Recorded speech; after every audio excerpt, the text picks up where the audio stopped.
This is an international podcast transmission. Is anyone out there? If you're listening, you've reached the No Fixed Agenda podcast.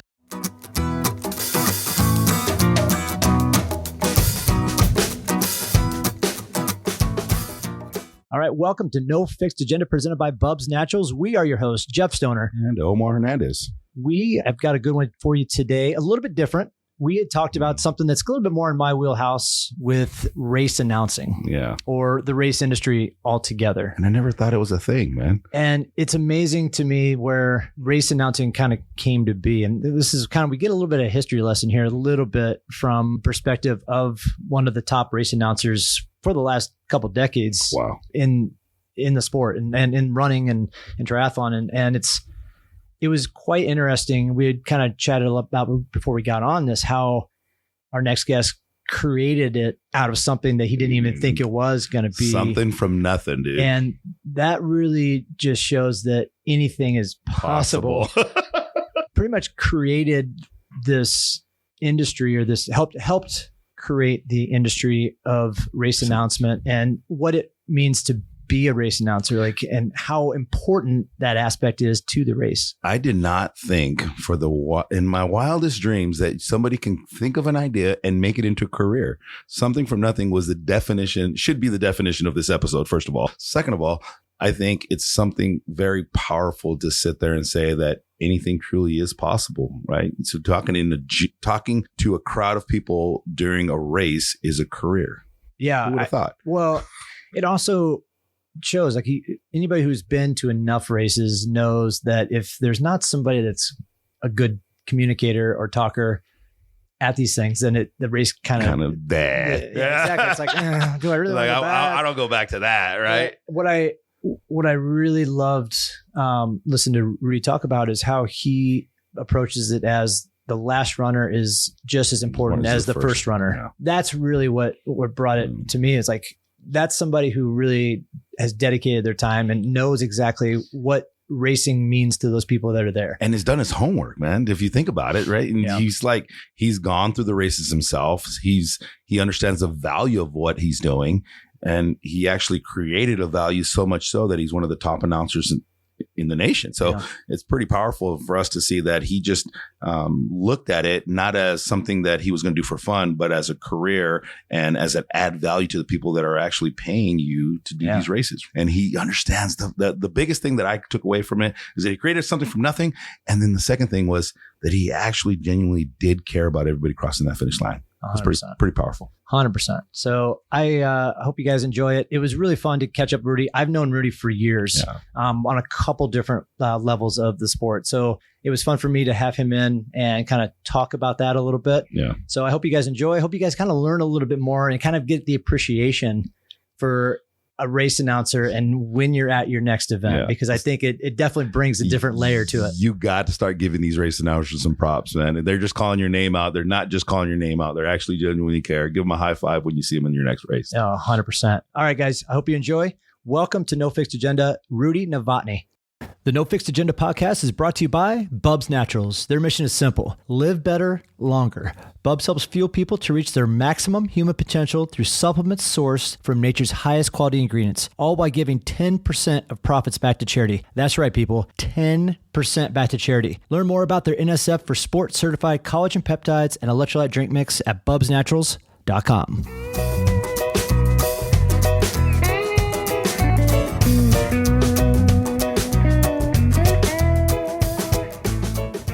What I always thought was really interesting to me is how you created almost like a full. Would you say it a full-time job for being a race announcer? It was a full-time. Yeah, it was a full-time job. The only problem I had with it was I had a full-time job, and I created another full-time job that was. My full-time job was, 60 hours between Monday and Friday, but then I'd steal Friday to travel so I could be at a race Friday, Saturday, Sunday, then leave on Sunday, go back on Monday and start another, 50, 60 hour, So I guess that's the thing is I don't even know what your real full-time job was. Full-time job. What's your big boy job. all I know is I'll go and beforehand, before I had all of my own races, I used to do a lot of consulting for companies like Jelly Belly. Right. So I would travel the country doing these things. Yeah. Oh, that's right. And I would run into Rudy at Disneyland down in Florida, or we'd run into Surf City. It was kind of one of those things where I was like, man, this guy's all over the place. Like, this is kind of cool. Like, it's all over the place. Was as I was kind of getting into the sport and the endurance category, and really before I started doing production of it itself, right? I was still kind of learning on that side. I had no idea that announcers were being kind of flown all over the country. And when I found out Rudy was in Carlsbad and he was doing races out in Florida, I was like, all right, well, this is legit. Like, this guy's real. This is actually a job. So as kind of gotten into it a little bit more after now 15 years of being in production, it's like, I kind of see that. I kind of understand the importance of having a really good announcer as part of your event, because it's the entertainment value. It's what really keeps everything going. And what's interesting to me is, again, how you created this as a secondary full-time job for so long. Well, it was actually even, I mean, not to steal from the show, but just so you're aware, actually, when I started it, I was among the few that were, I mean, a race announcer wasn't really that much of a thing. Yeah. It was, you'd hand the microphone to a board member you had and say, okay, well, here, just start talking. Yeah. And so, I mean, I'm not going to say I was a pioneer. Mike Riley was out there. There were a few other people, but there weren't a lot. The other thing that you've already brought up is, as a race director, if you don't know, you don't know. Oh yeah. But once you know, then you know. Yeah. It's funny. Like, when I first started doing my trail races, I didn't know. So I was actually doing the race announcing myself for the events, but I was getting pulled in 10 different directions. Right. So my staff was always like, you need to stop. Yeah. Either you are going to be the race director of this thing and run all over the place and hire somebody, or sit behind the mic and not do anything and hire somebody else to do the race directing. And finally I was like, all right, this is definitely something I don't really want to do all the time. And then that's when I kind of started learning a little bit more about the announcing and how important it is for an event. And that's really how I met Jim. Right. Really is I contacted you first, and we had a conversation, and then you had mentioned to reach out to Jim and talk to him. And, Jim and I now does all of my races, for all my trail running stuff. So Jim, who's Jim in the relationship? So Jim O'Hara is business partner in Race San Diego and the Kook Run. Got it. And then Jim will do all of the race announcing for the Endurance Race Series. And then he gets contracted out by other events to do race announcing as well, as does Rudy. Yeah, he's like one of my few go-tos. If I'm booked and somebody calls me and says, "Hey, I need a race announcer," I'm booked. Jim, and I'll call Jim. Jim, what's your schedule? And because I need to, if I'm going to refer, I need to know that it's someone that won't say weird shit and I mean, there's stories. I want to know. I've got a whole bunch of races because of what other race announcers said. I'm with it. So, what's the craziest? Oh my God. But I guess for me, I mean, you guys have the relationship, right? I mean, obviously you guys work together, but how does one come up? Like, I know I wanted to be of service to people.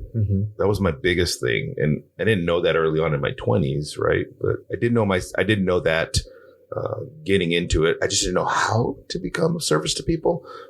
In my professional career, before I got into fitness, I was in supply chain logistics. And so I just a natural born leader, and I would always help those kind of people. How did you come up with the idea? I think I want to just race announce. Like, how did that, like, what was the first thought to go? And I think that's one of the things that Jeff wants to cover. And it was just an accident. I just showed up for a race and the race announcer didn't. And the race director knew me and said, "Hey, you know everybody here. I'll give you, and this is part of the story. And I'll give you 5 free races. And instead of running today, and I went to run, really? 5 free races. Man. Yeah. Hell yeah. Yeah. And I thought, this is great. And I did it. What race was that, by the way? It was San Diego Half Marathon. Okay. Yeah, Kathy Loper. Wow, that old school. Yeah, Oh, old school. wow. Old, All right. big time, Wow. great old school. Yeah. Like also $10. Wow. So for your first announcing gig, you made $50. No. Hold on. The story goes on. All right, go. And I did it. And it was fun. And, people had a good time. And I knew 50% of the people there because it wasn't a huge race. And it was old school. A lot of San Diego's best runners, blah, blah, blah, blah, blah. And then a couple weeks later or so, maybe it was 3 weeks. I don't know what it was. I went to my mailbox and what's this from Kathy Loper? Oh, Kathy Loper. It's a check. For $100. and what year was this? Hey, $100 now is nothing, right? Right, exactly. $100 40 years ago? Come on. And the truth is, it really had very little to do with the number, but it was just, whoa. I'm a professional. Yeah, as soon as you get that first check, That's for it's like, what do they do in retail? They the first $1 bill or $5 bill, they frame it and everything. Yeah. And really that was it. And I'd been like a key volunteer at with what was Carlsbad Marathon, was San Diego Marathon at the time, in motion. And so I'd been at a lot of races, and I really admired there was a couple good announcers there. Mm-hmm. Michael Curran was the one that in particular, and he kind of mentored me a little bit. I kind of sat in with him, then did, and then it just took off. Then all of a sudden, because there weren't a lot of race announcers, and if you show some quality and people enjoy what you're doing, your shtick and everything, and it was just like, man, I can't freaking believe I'm getting paid for this. And that's what my mother came. I was like, 30, 40, 50 races in, and my mom came, and they're from the East Coast. My mom and dad were visiting. My mom came out to one of my races, and she was like, she wasn't so impressed, and she said, do they know you would do this for free? Thanks, Mom. Yeah, thanks. Here's an invitation to shut up. Yeah. And you're not invited anymore. But how ironic to that is, like, most people, like, I can say that I coach for free. I would coach for free if I wanted to. And there's people really close to me that work out with me. They're like, I'm writing their programs and I'll do it for free. Right. And so, but you found something that you would do for free that you're actually making money. I love do. it, but I got to be careful with what I say. Yeah, I know, right? So, man, I have so much fun. They go, I'll do this for free. I'll tell you what, I'll keep that in mind for next year. Yeah, exactly. You're going to edit that out, right? Exactly. You're not going to include that, right? Yeah, Rudy, you just sign up for free. What's going to happen is Kukran's going to come around next year and I'll be like, Rudy, remember that conversation? Right. Let me replay this for you. Let me replay this. I've got it on video and audio, so we're good to go. Call it a verbal contract. 100%. But Confucius say, man who finds job he loved never work a day in his life. True. No, I don't know. I argue with that one because I love what I do, but I work all. No. Let me tell you. I mean, so just to speak to that. Yeah. I love what I do. I love the people that I work for. I love the people that I work with. I love all the people out there. But you do a marathon, for example, with a 6 hour, a 6 hour is a small maximum time to get them out there. Some of them go 7 and 8. Right. One of the things I started, I believe I was among the first few. I wouldn't leave until the last person came in. I don't care what time. If it was awesome. 8, 9 hours, 10 hours, I'm there till. That's a long freaking time. Yeah, it is. Well, it's so to that point. I'm kind of curious. I know you haven't Run Disney in a while, but part of Run Disney and their marathon weekend is when you sign up for it. You actually on Sunday you can start the race and go through the theme park and ride rides. You get like You can while you're running. Your bib skips the line, and so to that point, how that's how were you 16 minutes a mile, and the balloon ladies So were you, because I know I always saw you at the start. Did you ever get caught at the finish where you're like, okay, it's 10 hours? No. It's 16 minutes a mile from the last person. Okay. Okay. And on marathon weekend, it can be over an hour to get all the corrals out and the little space, you're like your 3 minute, whatever. Yeah.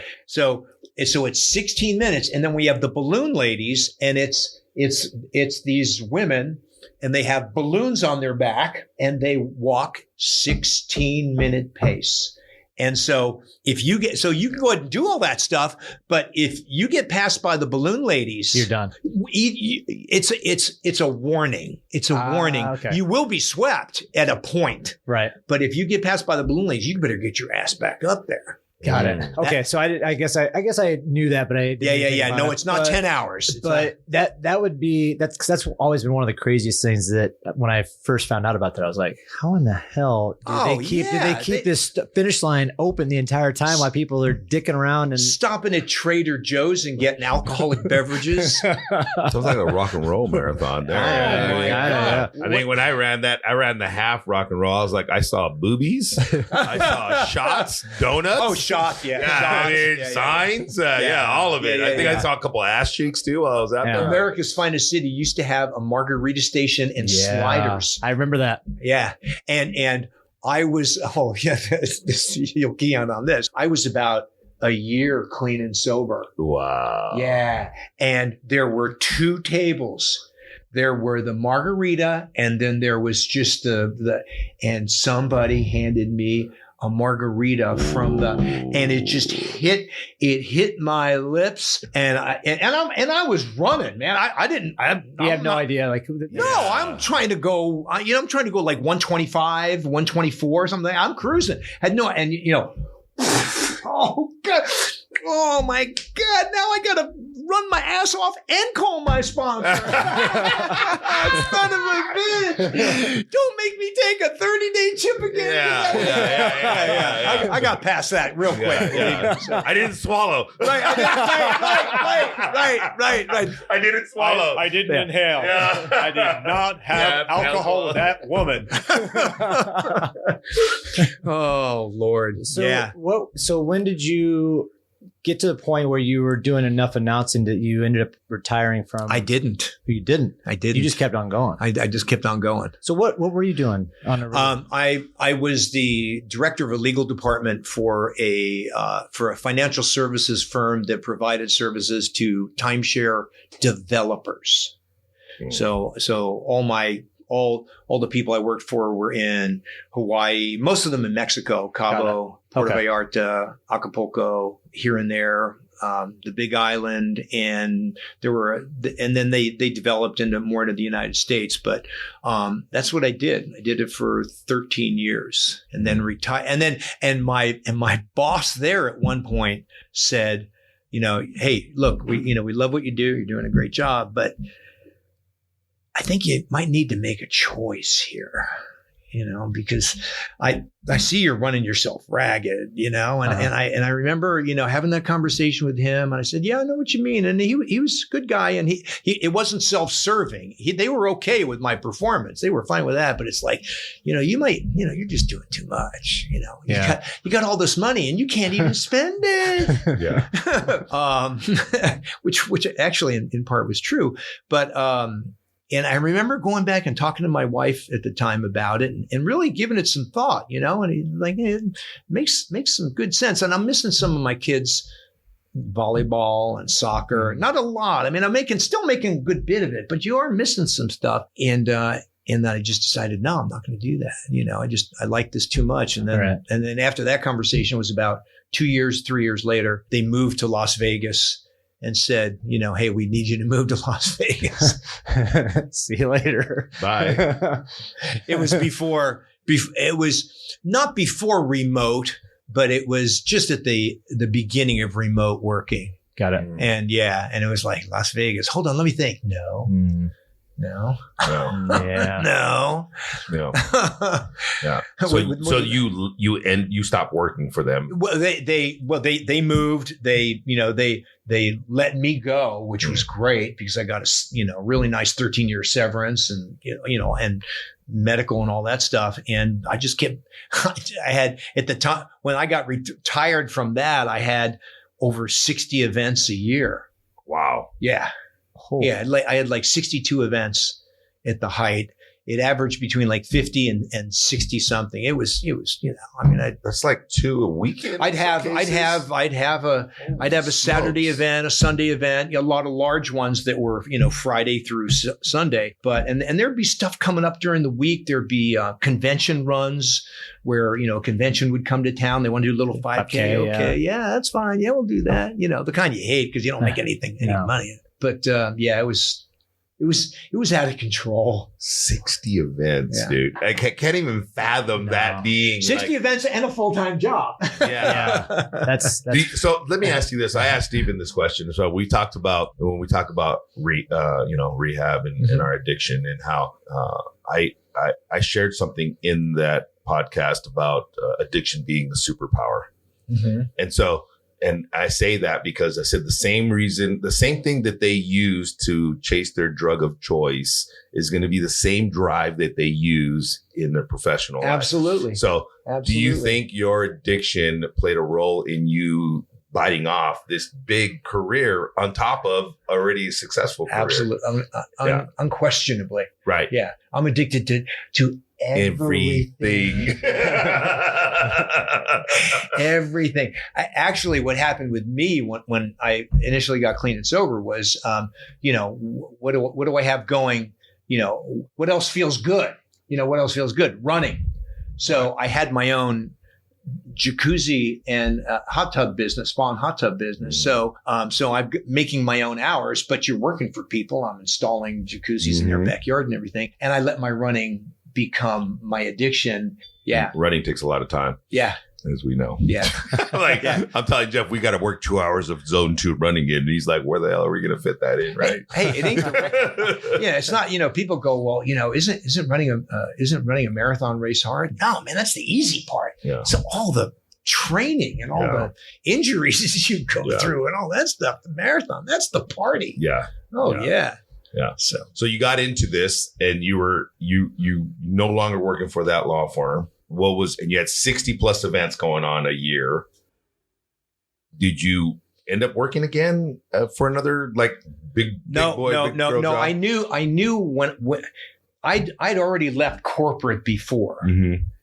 And I knew when I left that time, that was it. That was my segue. So now I was 50. I was about 55 when that went down. And I thought, no, man, I don't want to. I want to exit that. I want to exit that. And I've got this, race announcing career and run that as long as I can. And then just kind of. Would you say that's like your jumping point? Steve Harvey talks about jumping, right? And just like going full on in. So I feel like when I left my career, it was like a jump, right? So I was making all this money. I was successful. I could still go back to logistics and supply chain. I was that well, respected in that arena. Right. But I felt like I needed to take it off the plate. And so that I could focus 100% on coaching, building a brand, starting a business. Did you feel that at all? No, I was in because I'm not an attorney. Right. So I was in a real niche position. Got it. Because I had worked in legal before, but again, just, never been an attorney, but just worked with attorneys, for attorneys, against attorneys. Mm-hmm. And it got to the point where when I was at ResortCom, the resort business that I was the legal director for, the people I spoke with just figured that I was an attorney. Mm. Never ever said I was, not once. Not once. Get off attorney vibes. So, right. Well, if you know if you know the shtick and you know the big words, and all that stuff. And I'll give you a quick story about something that happened to that end because it involves doing that job and racing and race announcing. So every time I did a Disney event, I was in some kind of character, particularly in the early days. So they'd make me something or else, something or other. So for Disneyland, which is where I started with Disney, and then I went over to Disney World when Disney World saw what I was doing. Anyway, at Disneyland, they made me for one of the, I was a different character for each one of the events, 5K, 10K, half marathon. They made me a chicken from Al's Toy Story. Oh my God. And the chicken was a pivotal character. I can't remember what his name was. Can't remember any of that shit at all. So I was in this full on chicken costume. I have a really confrontational situation with an attorney who represents one of the timeshare owners, not the developers, just somebody who bought a timeshare. And they said, "Oh, you fucked over, your people fucked over my client. They took his money. They didn't give him all this stuff." And so we're going back and forth. And he's like, "Yeah, I'll be talking to you further." So I get an email from him, and he says, "Don't tell me that this is the person I'm on the other side speaking to." And he got a picture of me in the chicken costume. As a chicken. This is why I don't like to wear costumes. He They can be used against you at any moment. And that's exactly where he was coming from. He totally said, "You're no problem for me. Wow. I eat chicken 4 times a week." Yeah, baby. Time to get some protein in. He said, "Come here." Yeah. God. Yeah. Yeah, and they actually went, and I see, because I couldn't represent anybody in court. I couldn't represent the company, my clients, or anything. Right. If it went to court, we'd hire counsel, and counsel would go, and I'd just work with counsel on the facts and figures and everything. And they went to court, and they won. They beat my client up. They got their money back. And the judge hears timeshare, and he's just like, "Okay, they're screwed. Guilty." Yeah. You know what? He probably has a timeshare that he doesn't use or can't use. Can't get the weeks that he wants. He can't get They out told me I get into Hawaii anytime. Yeah. That's a tough market. Yeah. Oh, that's brutal. So what year was the first time the San Diego? What? That was, roughly Early 90s? Yeah, roughly, actually like mid-90s. Mid-90s. So what I'm kind of curious about from your perspective, because as everything else in this world, it's changed, right? The dynamic of events have changed. The way people approach it, the way race organizers approach events, from the insurance all the way to how they organize stuff nowadays. Like, from your perspective, what have you seen across the board from the early 90s to now? What's been the biggest change that you've seen from both the race organization and from the runner's perspective, do you think? Well, from the race organization side of things, it's become much more of a business. Yes, 110%. Hardcore. Yeah. Right. And that bleeds over to the experience, both fortunately and unfortunately. Right. Some of my opinions might not be popular. Oh, well, it's just, that's all you're good. Getting how I, Hey, this is as Rudy sees it. That's totally fine. Like, I want the raw stuff. Right here. That's very good. That's good. But in, back in the day, it was, $5-10, maybe $15 for a 5K, 10K. Now, of course, the dollars changed, inflation's changed, and all that. It was a less a big piece of, whatever was in your budget for running and racing. And the events were owned by individuals. Yeah. Not organizations. Moms and pops. Yeah. And they were either, it was either just this little mom and pop business, and you could tell they just, whatever came in went out. Yeah. And then as running and racing developed, we came into seeing more of the larger charities take part. Komen Foundation. I mean, some really good, real good people. Leukemia and Lymphoma Foundation. I remember when that one was born. I remember when I believe that was born in San Diego. And I remember when that came up, and then slowly but surely, corporate America saw that, hey, there's an opportunity. this is a thing. Yeah. This is a thing. This is potential big money. And, the positive part of that is you had presenters and owners with some significant financial backing that could do things and bring people and make things, potentially bigger and better. Is bigger always better? No, it isn't. Of course not. Of course not. On the developmental side of that, there were some positives there. The problem is, and the problem becomes that corporate is all about return on investment. It's all about ROI. What are we going to get back? Yep. And then, and then the bean counters come in, and the bean counters want to see, what we're putting out. What are those what are the line items on the. What are we giving them? What are we giving them for their money? And why are we spending this? Why are we spending this? Why are we doing that? And a lot of events have had great features that are just fun things, whatever they are. Right. It might be specific to that event, or it might be a thing. And then medals.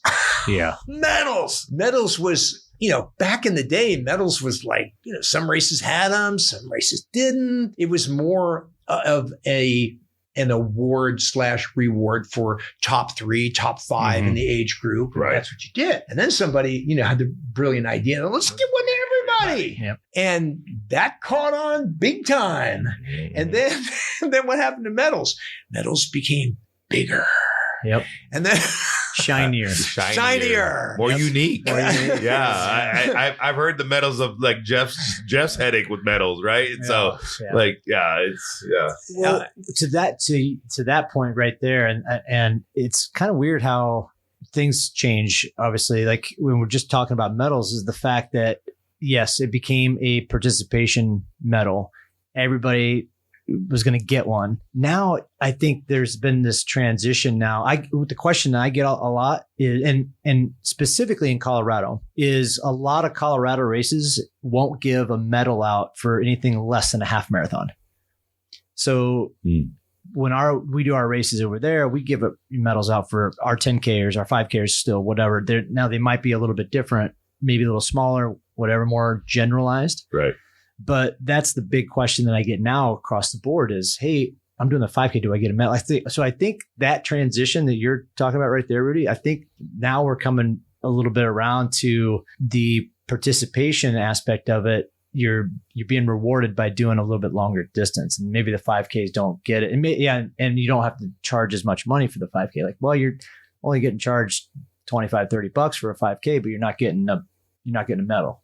Right. So that's what's like the full circle of things. I think you kind of start seeing a little bit of that trend. And I think a lot of that has to do with how much some of these medals are costing race organizers, right? Sure. It's tough. Well, I mean, you get the Little Rock Marathon medal weighs like 10 pounds. It'll cover your whole chest. Wow. And it's cool. Yeah. The ribbon is like nylon stretch. I'd like to know how much they charge for that, because that is ridiculous. Like just the regular medal coming from, and if you get them from China, they're upwards of $5 a medal. Sure. Wow. And then you factor in the weight of that and the shipping and everything else. It gets a little crazy, but yeah. Well, and one of the things I saw, I think it started happening maybe a few years ago. You can correct me on it if it was longer or more recent than that, but offering the option to not get a shirt, not get a medal for a lower fee. Yep.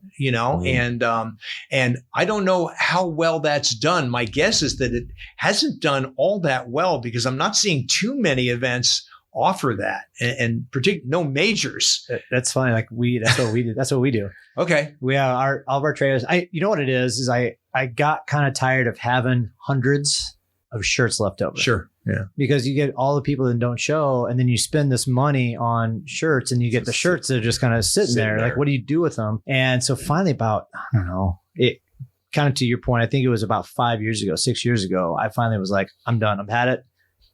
your race is going to be cheaper if you don't have a shirt. If you want a shirt, it's going to be $7.50 or $5 or $10, whatever it is. That's a great concept though, because there's so many. I mean, there's in the fitness industry, we do so many races.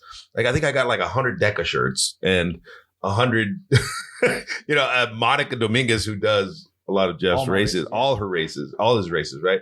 She was in the gym the other day. She was wearing her Kook Run shirt. And I said, how many race shirts? She goes, I lost count. Oh, yeah. Yeah. And some people like pride themselves on having all these shirts and medals, and that's great. But I love that idea. But it's kind of weird, though. I think it's one of those things where you see more and more people, they either race for the bib, they race for the medal, or they race for the shirt. And it's kind of interesting to see the dynamic of who races for what. If you race for nothing, that's great. If you race for all of it, it's whatever, right? It's people. Some people just want the bling. Some people just want the bib to put on their racing wall. for the accomplishment aspect of things, man. I think I don't know. I got that vibe from your races, and when I started, when we affiliated with you guys, I was like, well, people are actually running to run. And that's a good point. I think different races have different vibes, and they attract different crowds, right? And I mean, so the bling example, the all-time bling example is Run Disney.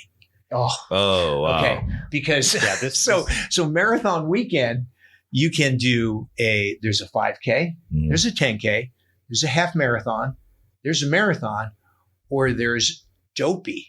And Dopey is doing all of them. Oh. And so you get the 4 plus a Dopey, and I think you get the Goofy too. Goofy's 2 or 3, right? Goofy. Well, Goofy's the half marathon and the marathon. Yeah, there you go. And so at Disney, I mean, these people have so much bling that they compromise the structure of their homes with these, and they love it. And it's that's their thing, and they just it's fun and but boy, when it comes time for the medal reveal. And they better look good, and they better be shiny. 100%. Well, it's funny. Like I think too, and I don't connect with a lot of road races anymore. Right? I kind of gotten out of that and focus on the trail. It's funny to see the trail running has all gone towards more of a wood acrylic metal, and trail runners love it. And we do a wood acrylic metal for the Kook Run, and it's one of those things where when we first did it, people were like, "Oh, it's my bling." It's not really blingy, but we made sure that it was a little bit bigger. It had a lot of color in it, and it kind of offset that a little bit. And it's kind of one of those things, but it weighed like half the weight, and it still looks good, right? So that's what's kind of the transition I've seen too, and I'm sure there's definitely some road races that have transitioned into that as well. I mean, it's hard to try and get everything from China as far as those metals go. There's not a lot of companies that actually make in states for those metals. So you get a lot more of these race directors that I've seen that are going local. And like we get all of our metals made in Colorado. Wow. So that's the other thing too that I want to do is I want to help support more local U.S. companies, right? And I think I've seen that kind of transition. And I mean, you're never going to get, it's kind of like I was talking to somebody about this the other day, how we've gone cupless for our events. Right. I don't ever want to be the first to do this, but the first road race that tries to do the cupless for the Roadrunner, that's going to be interesting. That's going to be an interesting, huge debacle, I think. It's funny you say that because the gym, we're going to be volunteering for the Ironman in April. Yeah. So we're going to be putting together volunteers to raise money for an organization. And that was their biggest pitch to us, was that they're trying to do this whole greenhouse, zero emissions, zero waste. Like there's going to be, I guess they had to do a lot of stuff to kind of put things into play. Yeah. Meaning their number one catchphrase of the whole thing is that zero or less than 10% of their waste ends up in a landfill. Right. So whether they go cupless, whether they capture it in a container or the right container, whether I don't know. So this is my first, I'll let you know what that looks like. But April 6th, we're going to be doing that. So That was their biggest thing, is that we're environmental friendly, and you get to raise money as a volunteer for the charity of your choosing, right? Yeah. So, yeah, it's an all-encompassing thing. One of the best examples that I personally have ever seen of that whole concept is Big Sur. Big Sur, for the longest time, has been a platinum recipient of the award from the Council for Responsible Sport. Recycle, reuse, and everything. right. I believe I'm going to misquote, but I believe it's as little as 2%. Wow. Goes to landfill, and they're very proud of that, and they should be. Yeah. And Big Sur now for 39 years has been giving, talk about a different metal, a handmade that's cool. clay metal. Yeah. Very, very cool. But they're starting to get pushback. Really? You know, on social media sites. Of course. Oh, come on, all dude. polarized, Yeah, man. it's a leather Yeah, that's ribbon and a really cool handmade That has clay to be cast expensive. metal. I wonder what their registration is like. well, yeah. But that's what I think is unique about some of that stuff. Is like, yes, the bling is nice, but it's nice to get really cool options like that. Like I hadn't heard that they were doing clay metals. That's really cool. I am kind of curious in what they charge to get those Someone made. local. Yeah. A local artisan has done it forever. Wow. Yeah. And as the race has grown, and it's always the marathon, we can't have more than like 4,500 people just because the one just won't. We just can't accommodate more people than that. So as the race has grown year to year, maybe a couple few hundred to its current status, I'm wondering what they're like. How many? Yeah, I'm sure. Well, I'm sure. How many? How many? And there's they have a 5K, a 12K, 11 mile, and 21 mile that same weekend. Wow. And everybody's getting these really cool medals. So, it's interesting. Yeah. And, on the changes, one of the other interesting changes and, history repeating itself or coming back is it appears in part to be happening with shirts too. Shirts always used to be, it was cotton. It was cotton, all the names, all the sponsors, all over the place, really pretty ugly. And, and that was your shirt, your cotton shirt. And then we got technical fabric. Yeah. And then technical fabric came in, which of course costs more, has can have a nicer look, a little easier to print on. And people got into the technical fabric, and you show them a cotton shirt. Once it was tech fabric, boo, Yeah. they got angry. You got angry mail. Now it seems that people are moving toward a blended fabric Yes. or more cotton again. And I think it's also earth friendly, yada, I think Right. so. Well, those also last a little bit longer. So the way I look at it is, one, I hate dry fit shirts or poly shirts or whatever.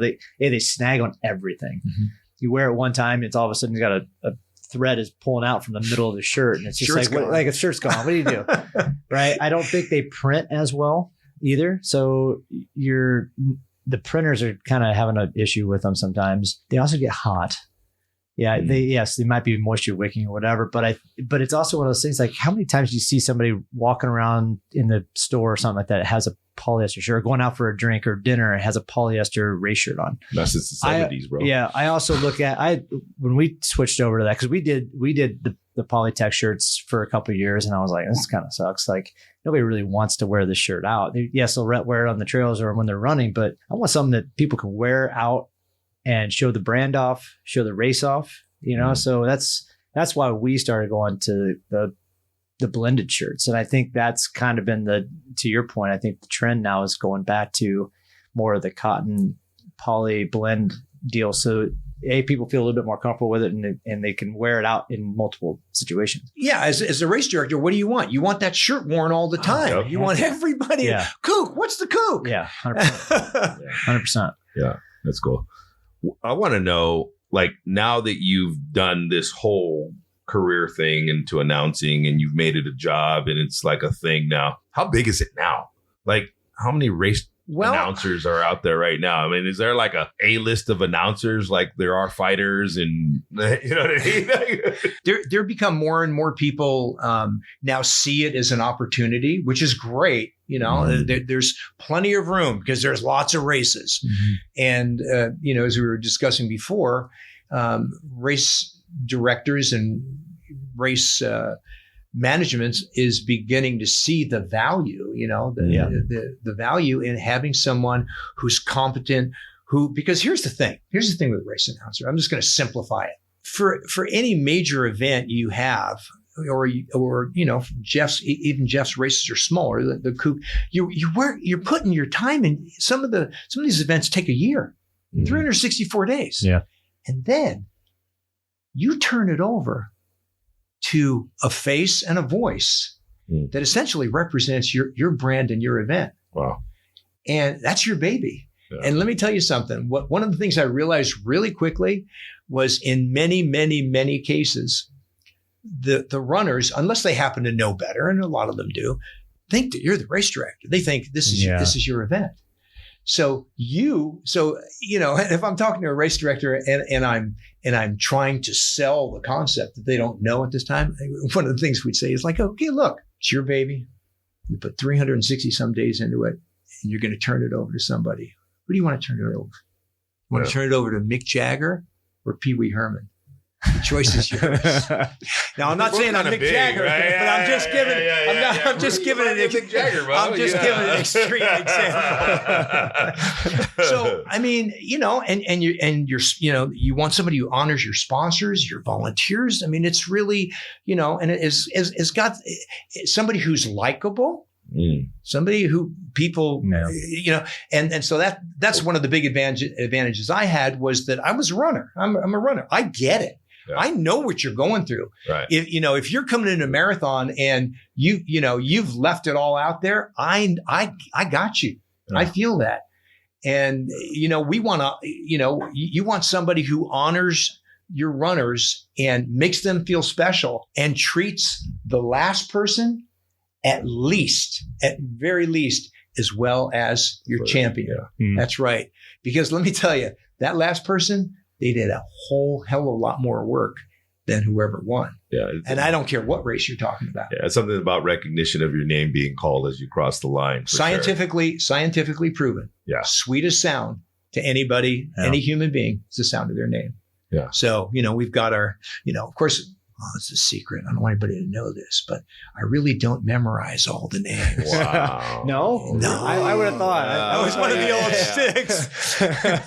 we thought you were up to like midnight the night before, man. Like, you know, give me your list of registrations. Disney World Marathon, 18,000 marathoners. And I'll tell you what, Mickey and I are yucking it up.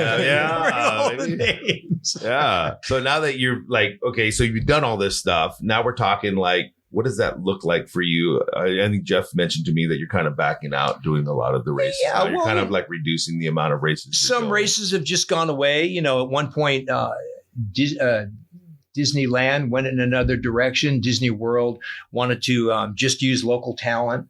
That's fine. You know, that's fine. You know, there's other events and events come and events go. And for me, it became, I stopped marketing. Because, you know, I turned 70 this year. Wow. And by the way, for the people that are not watching this, he does not look like he's 70. He can definitely outrun me.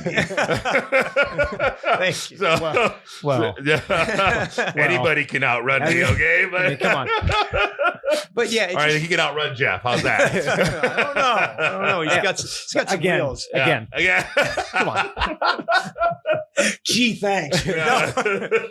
So it became, you know, it came to a point where I just decided that I wasn't going to market anymore. I wasn't going to specifically market.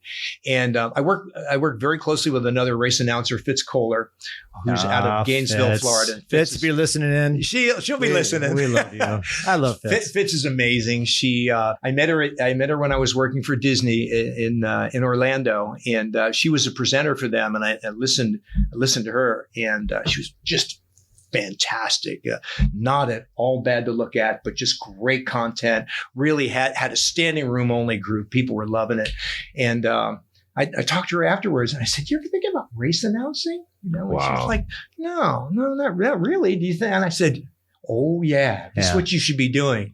And then the race director for OC Marathon, Gary Kuchar, asked me if I had any ideas for a second, because I was doing pretty much the whole thing. And I said, yeah, I got a great idea. Right. And she came and she just blew the place up. Now I want to know, what does it take to, like, what did you see in her other than like just having a easy on the eyes? And energy, content, just, we ask for scripts, but really what a script is for a race is, who are your sponsors? Who, give me the basics, where is water, and, what's out there, where's water, where are gels, where is emergency services, first aid services, who are the sponsors? Is this to benefit a charity? Right. And so that's the kind of the base content for it. So you've got to fill in everything else. Yeah. And no quiet time. Okay. So here's the thing. Quiet time is actually really important. And I love a quote from Mike Riley, who is, Mike retired now, smart, one of the top announcers. Good by him. Yeah. Mike is, in a class by himself. Yeah. And he's synonymous with Ironman, but a lot of people don't know is Mike was doing America's Finest City and Carlsbad Marathon. He was local. He was everywhere. But Mike was known for saying, there needs to be some quiet time. The race has a heartbeat all of its own. And anybody who's just talking is doing the race no justice. There's just, and then we're playing music now and everything. So, it's there's. I never thought about it as a race having a mind of its own, but it definitely does. No, I mean, that's a great. Oh, that when I heard that was like nailed it. Yeah. That is probably one of the most like genuine things you can actually say about a race is like, it has a heartbeat and it's a life of its own that I've never even considered that in itself. Yeah. I remember when I heard that was an aha moment, you know, and that was so true. And so when I'm mentoring other race announcers and I've mentored a good number of them, it's like, it's okay. You don't have to be talking every minute. Yeah. It's okay. The problem is though, Fitz won't let Rudy talk at all. I've become a straight man. Yeah. Fitz will talk your ear off, man. She's got huge energy. She's very loved. She just did the Donna. Fitz had breast cancer a few years back and beat it incredibly. Just an amazing story all on its own. But she just did the Donna, which is for breast cancer research. And just Fitz, they had about 250 survivors. Okay. And she will go out at the finish line and bring in and hug and announce the name of and honor every single one of those. And I believe she's in a class all her own, and she's really and she's kind of crafted a different side of race announcing and added to it and really become, in my opinion, one of a kind. She's really exceptional. Those are the things, though, that a phenomenal race announcer will bring, right? That's not asked of her. Right. She decided to do that on her own. She decided to, hey, what's gonna bring a special moment to each one of these people, right? So those individuals that are like that bring something to the table that you as a race organization or a race director don't even think about. And I think that's where the level of announcing really has kind of stepped up over the last 15, 20 years. It's like the more sensitive that our population gets, right? The more stuff like that becomes even more important to people that are doing that stuff. Right? Is it sensitivity or is it like humanizing? Right? It's like, and that's, and 100%. Like, I think they're synonymous. Yeah, that's 100%. A good point. That's a good point. Like, you look at it and go, well, people are sensitive, and you get into social media, it's so polarized one way or the other Yes. in a lot of things. And God knows that was the case during COVID, right? God knows that was the case during an election year. But when you have somebody like that will take the time and step out of her comfort zone or even out of her area of responsibility to sit there and hug somebody that crossed the lines, that's like a human aspect of things that people will pay top dollar for, not only because it's the value of it, but it actually makes the experience that much more better. That was the fight for me in my business, that everybody's like, well, you got a small space. You can't know everybody's name and situation. And for me, that's the biggest fight. It's like, yeah, I can, and watch me. Yeah. And it's like, that's the biggest thing. So when people come to my business or my gym, they know that I know their name. One, I know their situation. I know what a lot of their isms, I call them, right? Fears and weaknesses, quote unquote, right? That I can talk to, right? And so I think that's very powerful. It's very cool. Yeah. It's very engaging. Well, and social media has really crafted a lot of this too, or come into play. Right. And both Fitz and I, and others, but speaking for the two of us, if I may, we go out of our way to stay in contact with our friends and fans. I'll use the term fans, and because really what's happened is a lot of these people have become family. They're not just Facebook friends. They are family. Yeah. And I got that from I never had done one of your races before. And when I had done an ERS race, I was like, everybody knows each other. Yeah. And then I got so many, even doing the kook run, and I'm not a big runner. I mean, I'm 270 pounds. You're a big runner. I'm a big runner, literally. Right. And so, but the amount of high fives, the amount of encouragement, the amount of like doing the rock and roll that's like thousands upon thousands upon thousands of people, and then doing one of the smaller races, I definitely love the vibe of the smaller race 100-fold. Sure. Yeah. Well, Sure. I think people see this, like those smaller races, right? Like we're talking just a couple thousand people. Like I think people overall would much rather go to some of those because they feel it's a little bit more personalized, I guess, or as you put it, like you get the chance to see and know people that are coming to a lot of those smaller races. Right. That's why trail running, I think, as a whole, has gotten so popular. Right. Right. It's become this grassroots style of running still, even though it's growing. It's become a little bit more where more and more people are going to multiple events. They're getting a chance to do something different. They see people succeed in that spot, and you can see those people succeeding in those spots because you're only servicing 200, 300, 400 people versus something like you're talking about where it's a rock and roll and you've got 30,000 people that roll across. That's just, I'm sorry, but it's a number at that point. And it's hard to be real personal with. Yeah. You're going to miss a few people. I can't believe you missed my name. Yeah. I can imagine the announcer calling people's name as they cross the rock and roll. They would need like 5 announcers. Oh yeah. Well, you know who I would routinely miss coming in on the bigger races.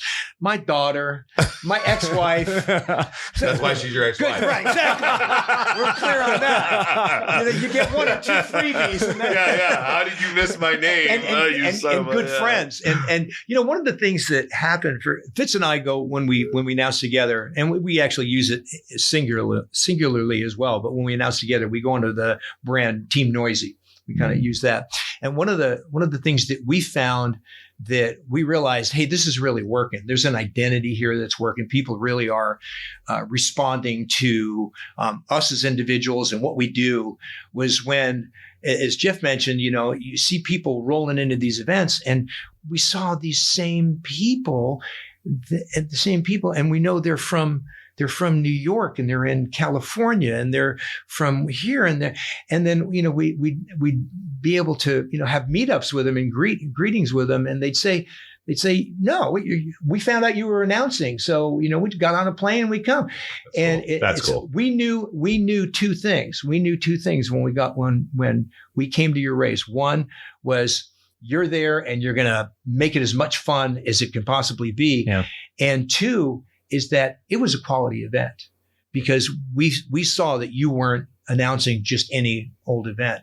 Right. And for both of us, we've kind of come to a point where we're very fortunate, and we look to align ourselves only with events that provide a quality experience for the runners. And it's it's a good place to be, and it's a good thing for them to know. If they believe that, then that's why they come. And these people get on planes and they got more frequent flyer miles than I'll ever have just to come and do a race. Well, I think that says a lot to you as an individual and as an announcer, right? People find out that you're doing an event or Fitz is doing an event, and they'll make that special trip to come out and see you guys and hear their name being called by you and to say hi and everything else. So to go back to like now the new importance of race announcing or how race announcing has kind of changed, that is a great point. Is it makes the event what it should be, right? It makes it that experience that people are looking for. Yeah. And it creates that personalized feeling, I think. And when you have a quality announcer that comes in and does that, it says a lot about that, about who they are as what they do and who they are as a person. Right? Yeah, it's awesome. It's an investment. And, to expand on that, I encourage all the race directors out there to keep doing the fun things that you do that might, even aside from that might cost you a few more bucks. Yeah. That actually really count for something to these runners. That your business 101. Your clients will let you know what they want and what they don't want. Yes, they want. Okay, that's really fortunately and unfortunately. Exactly. But I see races cutting some things that I know from back in the day. Those don't do that. Yeah. Don't. Maybe I'm picking on Disney, but fewer characters out on the course. Yeah. Fewer characters at the finish line. Yeah. Meet and greets and stuff like that. And their expo used to be just huge, with any number of vendors. And now it's a tiny little affair with mostly Disney merchandise, which, I understand the dollars and cents of that, but that's not why people are there. Yeah. Well, I think that's the expo thing's kind of hard. I think that's changed. That 100%. It has changed. That 100% affected the events when COVID hit. Sure. And it created this zone where, because that was the thing, rock and roll had 75 to 100 vendors. Disney used to have 75 to 100 vendors out there, and people could mill around for hours on end. Now, I don't think the expo is as important to people. I agree. People would rather just get their stuff, get out, and go, whether it's Run Disney, they want to go and see the parks. Or if you're coming in from a rock and roll here in San Diego, you want to go experience San Diego. You don't want to get milled around in a convention center for very long, right? Yeah. And I think, so that's one of the things that I've kind of seen as a organizer, that as a piece that's changed in the race industry, is you don't have as big of an expo. Unless you're at an outdoor event, I think Carlsbad 5000 still does a really good job with their 2-day event, because it's outside. It's in the community. It's in the village of Carlsbad. So you can kind of go and check out stuff, what's going on, but you can still go into town and see a local restaurant, whatever it is. Right. But from the convention center style thing, that's really changed. Yeah, it's a race station. It was a racecation. And racecation is a big thing. Yeah, we're going to Mexico, right? Going to the Mexico same City, thing as for High Rocks. Yeah. Well, which one? So it's fitness racing. Okay. So it's based around running. So you end up doing 1,000 meters. Okay. And then you do an exercise station. Okay. And there's eight exercise stations. So it includes like rowing and ski erg and burpees and sled push and sled pull. But it's all based around 1,000 meter run each time. So you end up doing about 6.5 to 7.5 miles each event with the movement. Okay. Included. So now it's they brand themselves as fitness racing.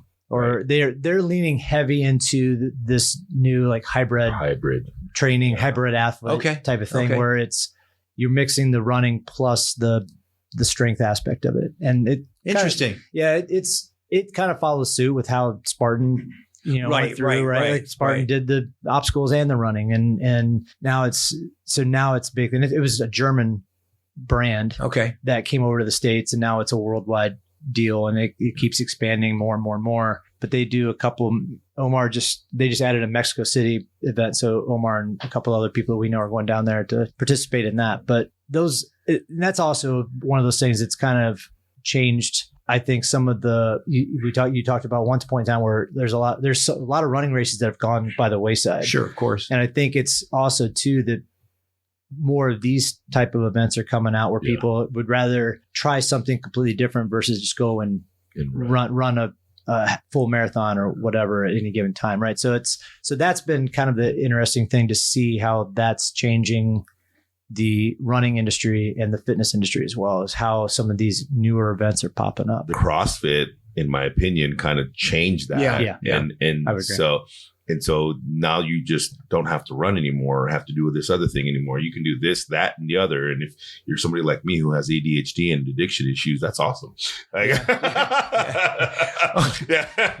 like I used to love just running. And then I was like, wait a minute, I can run and push a heavy sled, or I can run and throw a barbell around. Like, dude, that's cool. Can you imagine if Spartan came out 4 years ago and we told everybody, okay, running's only a part of it. Now you're going to do all this other stuff. Yeah. Oh yeah. Well, do you remember when the mud run started? That was massive. Right. Started as one weekend, then became a Saturday and a Sunday. Then it became 2 weekends. Right. Yeah. And then I think it hit actually 3 weekends, and then everything's compressed again. I actually don't even remember if it's still happening. Yeah. If it is, it might be just one day. I'm not sure. Are you talking about the Del Mar mud run? No, the Camp Pendleton. Oh, Camp Pendleton. The original. Yeah, so they still do that. They still do it. But it is one day. One day. Yeah, it is one day. Yeah, it's scaled itself way down, which I get. Like, they don't really want people on Pendleton at all times, right? And that's just another change of the times. Yep, 100%. Exactly. 100%. Yeah. So, Rudy, well, thank you so much for coming in. This is I'm always interested in learning new things, and we've known each other for a while. So for me to kind of learn a little bit more of your backstory and to talk racing is awesome. I know. I love seeing your perspective on how you've seen change kind of come across the board a little bit for the good for the most part, and some, like you said, like race directors have just kind of gotten rid of things because of financials or whatever it is. But I really appreciate the time and you coming in and hanging out with us for a little bit. Good times with friends, and we'll see what happens in the coming years with running and racing. And one thing is absolutely certain: change. Yeah. So that's all good. Let's go for a run. Yeah. Let's do it. That's awesome. Thanks, guys. Yeah. This has been an international podcast transmission of No Fixed Agenda presented by Bubs Naturals. You can rate, review, and subscribe to our podcast on Apple, Amazon, Spotify, or wherever you find your favorite podcast episodes. NFA, over and out.